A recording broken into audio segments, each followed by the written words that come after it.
Hidayo TV na Millardayo.com na ripoti kutoka nchini Angola, ambapo Rais wa Tanzania Dr. Samia Suluhu Hassan amefanya ziara yake ya siku 3 katika nchi hii ya Angola.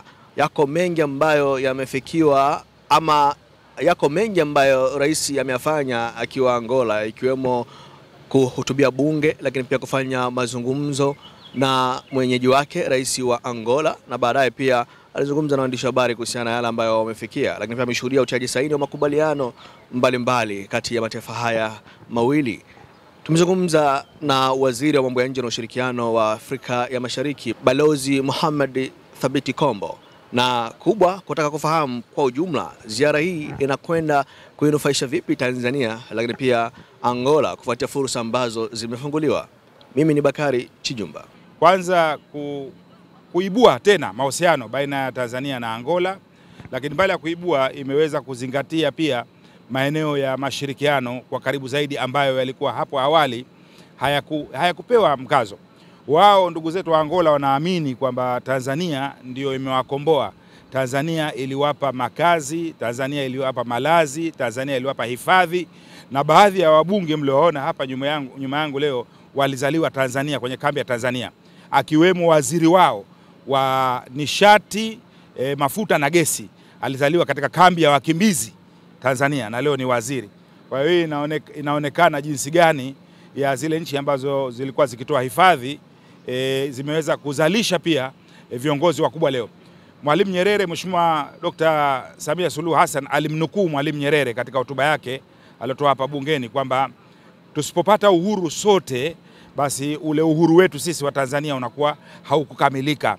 Na hilo alieleza kwa wazi kabisa, na ndiyo hiyo iliyopelekea wa Angola kutaka kutukaribisha zaidi Tanzania, kushirikiana zaidi, kufanya biashara zaidi, kufanya uwekezaji zaidi, kwa sababu wao wanaamini sisi ni ndugu zao.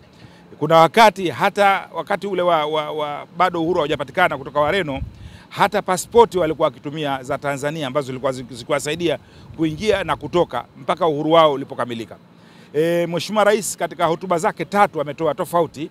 Ametoa hotuba ya kwanza wakati anazungumza na Mheshimiwa Rais Lorenzo, mwenyeji wake katika ikulu ya Angola, akizungumza na sisi mawaziri, ameeleza mambo makuu 5 ambayo tutashirikiana nayo kwa upande wa Angola, na tumeshapewa maagizo mawaziri na makatibu wote tulikuwa pamoja pale na wenzetu wengine tuende kuwajulisha hayo mambo 5 yanatakiwa yaanze mara moja.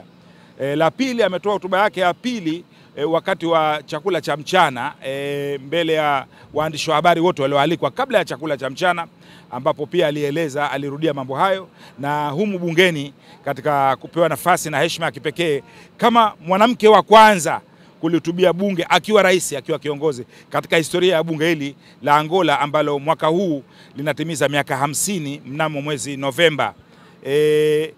Miongoni mwa mambo 5 alioeleza, kwanza kabisa ameondoa swala la visa kwa Waangola.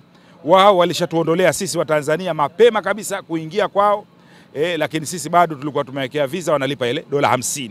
Kwa hiyo ile leo, kuanzia leo limeondoshwa rasmi.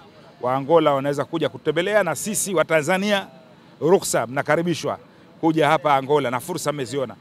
La pili lilikuwa ni kubwa kabisa, ni kushirikiana kwenye masuala ya usafiri, kuunganisha zile reli mbili, baadaye reli ya Benguela na reli ya Tazara, lakini pia na ndege yetu ya Air Tanzania, kuambiwa waangalie haraka sana uwezekano wa kuja, kwa sababu mnajua kuja huku tumezunguka sana ili kufika hapa. Kwa hiyo ule mzunguko usiwepo ili tuje. La tatu, hawa wenzetu ni wanunuzi wa chakula wakubwa sana. Wao ni net importers of food wanaitwa, ni wanunuzi wa chakula, na mheshimiwa alitangaza jinsi gani mchele wetu ulivyokuwa mzuri, na wao wana uhitaji mkubwa sana wa mchele. Kwa hiyo tunatarajia pia kwa supply mchele kwa wingi sana. Watanzania wanatakiwa wazalishe mchele kwa wingi sana. Jengine tumejikita, mheshimiwa ametuambia sisi, ametupa maagizo kwenye eneo la wauguzi na sekta ya afya. Hapa wana uhitaji mkubwa sana wa madaktari na wauguzi. Kwa hiyo tumeambiwa, tumepewa kazi, mimi na waziri mwenzangu wa mambo ya nje, tuanze kulifanyia kazi la fursa za ajira kwa wauguzi kuja huku kuweza kupata ajira na kuweza kusaidia pia kufundisha na kadhalika, na wao kuja kule kujifunza. Lakini la mwisho kabisa ni masuala ya uchumi wa blue, na mmemwona waziri wa uchumi wa blue alikuwa hapa kutoka kule Zanzibar. tunatakiwa tushirikiane zaidi kwenye masuala ya uchumi wa bluu. Lakini mambo yako mengi sana kiujumla, na yote hayo tunatarajia kuyafanya katika ule mkataba wetu uliosainiwa mwaka 1983 ambao bado hatukufanyia haki, na leo mtaona kuna mikataba mipya miwili imetokana na mkataba ule, ambao mmoja ulisainiwa na ile taasisi ya uwekezaji TIC, na Tanzania Investment Center, taasisi ya uwekezaji ya Tanzania pamoja na taasisi ya uwekezaji ya hapa. Lakini kuna mkataba mwingine umesainiwa kwenye masuala ya ulinzi na usalama. Kama mnavyojua, tuna jirani mmoja mwema ambaye sote wawili anagusa mipaka yetu. Wao Angola anagusa mipaka yao, na sisi pia kule anagusa mipaka yetu, na sio mwingine ila DRC. Kwa hiyo na katika swala hilo tumezungumza kushirikiana. Lakini mheshimiwa amempongeza sana Rais Lorenzo, mwenyeji wake, kuwa mwenyekiti pia wa Umoja wa Afrika.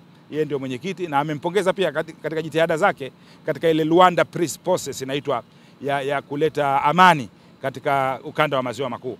Kwa hiyo naweza kusema ni ziara mojawapo iliyofanikiwa sana, imefanyika ndani ya muda mfupi sana, imefanyika katika muda ambao tulitumwa kuja na ujumbe maalum kwa Rais Lorenzo, na alipokea kwa haraka sana na kumtaka aje, na kubwa zaidi Mheshimiwa Rais amemwalika yeye kuwa mgeni rasmi katika lile onesho letu kubwa kabisa tunalojivunia wa Tanzania Sabasaba. Mwakani mnamo Julai katika maonesho yale ya Sabasaba, Mheshimiwa Lorenzo anatarajiwa kuwa mgeni rasmi.